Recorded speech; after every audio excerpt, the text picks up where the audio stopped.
Beaumont investigators tell KFTM News they believe 3 fires at vacant homes, all within a couple of hours, are linked to one arsonist. The first fire was reported shortly before 10 last night in the 900 block of Blanchette Street. Just as the flames were dying down, firefighters were called to another fire a few blocks away in the 2200 block of Brooklyn. The third fire began around midnight in the 1700 block of Sabine Pass. The fire department says it doesn't know the motive, but the fires are connected. 6 News reporter Megan Dillard explains a man who lives next door to one of the burned houses wants the fire bug caught because of his love for the neighborhood and the people who live there.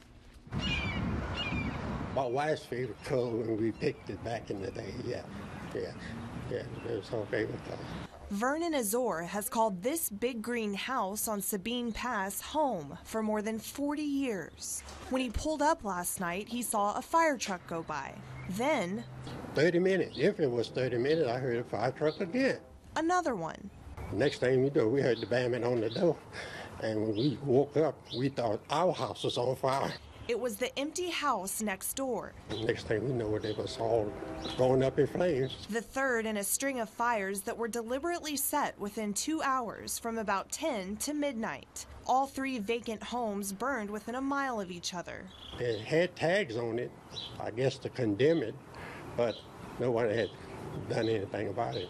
Beaumont Fire and Rescue says people were constantly walking in and out of the empty buildings, indicating they may have been used for drugs and prostitution. Pretty unsettling, and not to mention that it puts our firefighters at risk, puts the citizens at risk, and it also puts their property at risk. Property, old empty buildings that can burn quickly. Left unattended, and at the time that they occurred, you're depending on someone to discover it, call the fire department and get them en route. So that's why it's very, very important when these structures are left like this. We either want to get them torn down or boarded up and secured.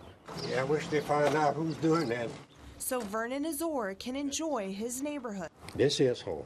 This is home for me. Born and raised in Beaumont. And once again, sleep well at night. In Beaumont, Megan Dillard, KFTM 6. No one was hurt in any of the fires. If you have information about the burned homes, call Beaumont Crime Stoppers at 833-TIPS.